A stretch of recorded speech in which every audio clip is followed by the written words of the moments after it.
Hey Royals, welcome back. On the way in, make sure that you subscribe and click the bell. This is another reaction video to Shay B, the CO officer, who is no longer a CO officer because she fell in love and got whisked away. We are really getting into the good part of the story, so head over to her page on TikTok, Shay B, and follow her story. That way when you catch up, you can come over here and dive into the reaction video with us. Make sure that you drop your comments.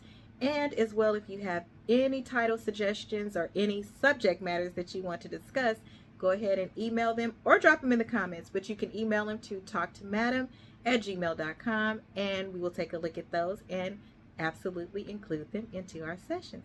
So without further ado, let's do what we do and get started with number 12. To part 12 of my experience as a CO. So something that I never talked about. Let's kind of like backtrack. So I never had my real father. I see a lot of y'all in the comments talking about like, oh, if she had a father, she wouldn't have made this decision. You could be right, but you also could be wrong. Period. My mama picked up so much of the slack that I didn't even realize that I even had a father. Happy like my Mother's mama Day. was the GOAT. I'm trying to tell y'all. I didn't want for nothing. But my mama was also married to my stepdad for like 20-something years. Shout out stepdad. That was my father figure. Period. Unfortunately, he died in 2016 in his sleep. He was a really bad diabetic. After he died, I became like really numb, and I started making like horrible decisions in my life. I was like 17 when he died. He died right before like my graduation and everything. I'm not here to say that him dying is the reason why I made the decision that I made. But me and him was so close, y'all. Just as close as me and my mama was. In fact, I probably could talk to him more about things than I could talk to my mama about. He understood me more. And he wasn't even my biological daddy. But blood couldn't make me and that man any closer. He loved me. Shout out to the men that show up. You don't need to be biological to be the father. Otherwise, how could people adopt kids and the kid would never know unless somebody told him? We have to get away from minimizing titles, especially where people show up and show up in the best way that they can. Allow that love and that village to be around your child. She had a beautiful stretch with the man that chose her. How amazing is that? So she's accustomed to being chosen. That's not why we make decisions all the time. Every woman doesn't have daddy issues, and every man doesn't get to use an excuse of, well, because my daddy wasn't around. Then guess what? You could have done all the things different that you would have wanted done for you. Those are decisions and choices. We all make them, good, bad, or indifferent. We make them. No more excuses. Let's just do better. Point blank, period. And stop diagnosing people. Shit. He knew me since I was 1 year old, y'all. That's when they met, when I was 1 year old. So losing him, I did kind of like make a lot of bad decisions in my life. I'm not even gonna lie. At his funeral, I barely even shedded a tear. Like I cried, but I was so numb. Like I didn't understand. That was like my first time losing somebody so close to me. I lost other people, of course, but I was too young to understand. If y'all know what I mean. Like, I'm sorry, I'm not trying to cry on camera, but like, y'all want raw, y'all want details, y'all want transparency. I'm here to give y'all that. I know that like, if he knew that I was making that decision, he would have stopped me. Like, I'm not saying that my mama judgment wasn't enough, but talking to him, I knew he would have got to me in a much better, a way better way that I would understand, like, not to make that decision. I don't know where my head was, and I'm just trying to like tell y'all this, so like, if anybody is out there like going through something similar that I went through, like, don't do it. It's not worth it.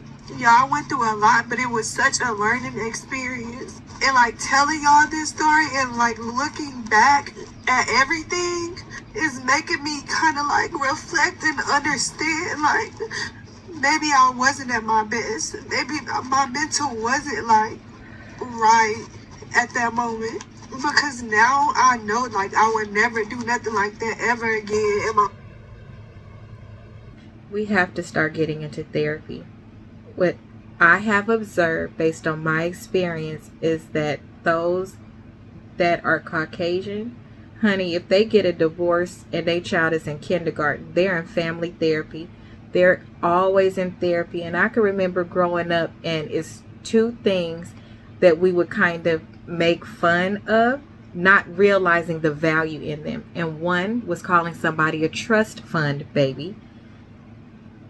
The epiphany I had about that about 4 years ago. I started getting into what is an actual trust fund and understanding that the value in that is absolutely insane.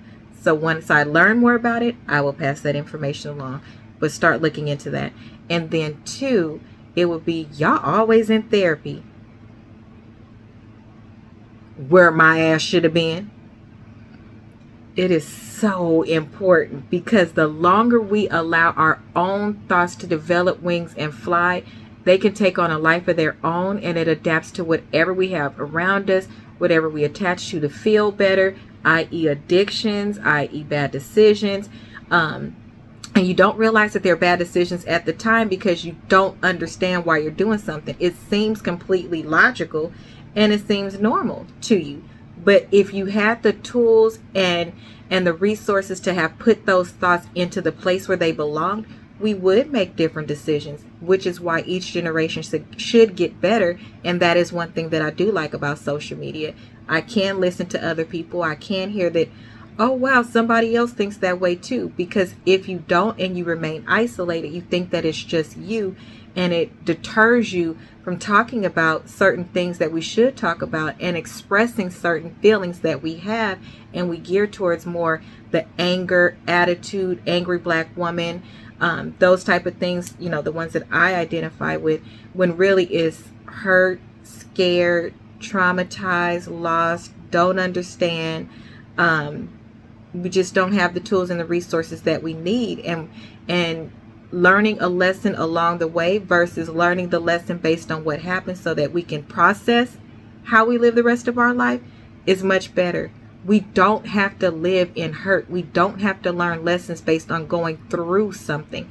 We can learn a lesson based on the incident that happened, and thus getting to live a much better life, a life of clarity, emotional intelligence, strategic thinking, analytical thinking, the 4 agreements thinking. It's not all about me, and learning how to process what is happening. Once you learn it in one thing, it kind of stretches over a lot of other things. And that is the area that I wish with mental health awareness, we could take a look at it. It doesn't mean you need medication or anything like that. It means that you need to feed, support, grow, teach, and work on your mental stability, your mental health every single day.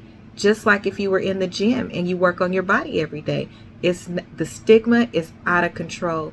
And I really wish that we especially did therapy after we lose somebody, because that is a therapy, if you didn't know, that is offered through EAP through your job. There are about 6 free sessions a year for you and everybody in your household, because that's how important it is. And it is so underutilized by our population.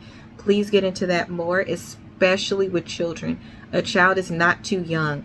They're never too young. And even if it's just the one time to check, at least you can say you did what you could, and you didn't leave it unresolved and uncared for. Fix that wound to make sure that it heals accurately. There we go. Back to the lesson. Life. And what hurts the most is that I left my mama and I didn't even say bye, and that's time that I can't make up for. You know what I mean? I thank God that I still have my mama, and that she's still here, and that she still loves me the same, that she don't judge me, that she understands what I went through. Because some people, mother probably would have been done with them. Like, you know, you don't want to listen to me, then I have nothing else to say to you. But the fact that my mama rode with me the whole entire time, y'all. Thanks, really, Mom. Like, it's unbelievable. That's crazy. And I'm truly blessed. I'm sorry, y'all, that I'm crying, but I'm giving Good it. tears. I'm giving y'all like what y'all want, and I'm not gonna hide nothing. I'm gonna tell y'all detail by detail. So like, I really appreciate everybody, understanding where I'm coming from. Like, thank y'all so much. Like, for real, all the negative comments, I don't care. This is probably more understanding people than people who don't get it. So is. like, I really appreciate y'all just for Amen. being here and understanding my story and understanding where I'm coming from, because I wasn't perfect and I was young, and like, looking back, maybe, I was not in a good space, you know what I mean? And maybe I was Trauma bond. looking for that love, Codependency. that I needed. But I just want y'all to understand that nobody is perfect and everybody making mistakes, and that's life. Like, you go through something, you get through it, you live and you learn. Like, that's it. I'm sorry about that, y'all. So after I got back in the car with my boyfriend, I told him the news. I told him, I got the job. I can start tomorrow, the next day. So I told his mom about it, and obviously she was excited about it because more income for her. What's crazy is his mom never had good intentions when it came to me. She just seen a dollar sign, another stream of income. That's all she seen. But I didn't care because it was so many times where I just had to put my pride to the side because I'm living here. Like, I'm living with them. So whatever she wanted, that's what I had to give her. So the next day, y'all, I went to work. Or actually, I got his sister to braid my hair because she did braids as well. So I got her to do me some braids so that, like, I wouldn't have to, like, go to work looking a hot mess. So I worked there probably for like a good 2 months. And when I tell y'all I was making so much money, the more people hair I did, the more clientele I gained, the more other people started telling other people about me. Y'all know how I go. She got favor. But because me and his relationship started to become unstable, I had to leave the job. The lady was like so upset, but like till this day, she told, like, when I messaged her and I said, I'm so sorry, like, that I have to leave. Thank you for the opportunity. Till this day, this lady told me that I could come back anytime. And it was just kind of like, the more money I made, the more, like, angry, like, he would become, the more we would get into it. Which was super ass backwards to me because, this is what we need. This is why we going through what we going through, because we don't have money. So I would have thought that he would be more happy about, like, having income, being Not able to go and do what we want. Like, too jealous. But it was like the relationship just started going downhill. Trash. Go to part 13. Welcome to part 13. Whew, sweet baby Jesus. The level of abuse that she is going through. So it's coming from the mother's direction, it's coming from his direction, and she's being worked on both angles. To this degree, the being uncomfortable, and after leading such a comfortable life, again, I'm glad that she called this part out. She was numb. If you think about it, if she was numb from her father passing 2 years prior, she was still numb. So a lot of the things she should have felt at that time, they just probably did not register as the way she is taking them now, if you will. And I'm sure this wasn't every day. You got to remember, when we hear these stories as well from people, it's not how things are every day. Notice she said we got to do things, blah, blah, blah. So there were days in between. It wasn't always bad. What she is sharing is the parts of the story that are not so great, right? So when you listen to somebody's story, even if it's a good girlfriend telling you, don't assume that it's every day. I mean, let's be realistic. If it is for that person, well, that just makes it even worse and so horrible. And I don't know. I just don't see how you could live like that every day. But to be uncomfortable, to where it's making her lose her job, and she already started by losing her job. Realize that these things happen over time and they escalate, and they include pieces in there that make you feel bad. Like she was made to feel bad. And I feel like the mom was like teaching him a lesson by putting him out for a couple days to make her want to try harder, because she knew that that girl was in love with her son. A woman recognizes a woman. She knew as a woman how this girl felt as a woman about her son, and she leveraged that for her benefit as well. I don't really understand how you could do somebody like that. And I know I say that a lot because I don't come from that. I don't treat people like that. And like I've been around parents that are on drugs that don't act like that as a child, that didn't treat their children the best because obviously they were on drugs, but they didn't put them in harm's way. They didn't treat them like that, and their children respected them, and some of them doing amazing things with their life now. I don't know. It's so much.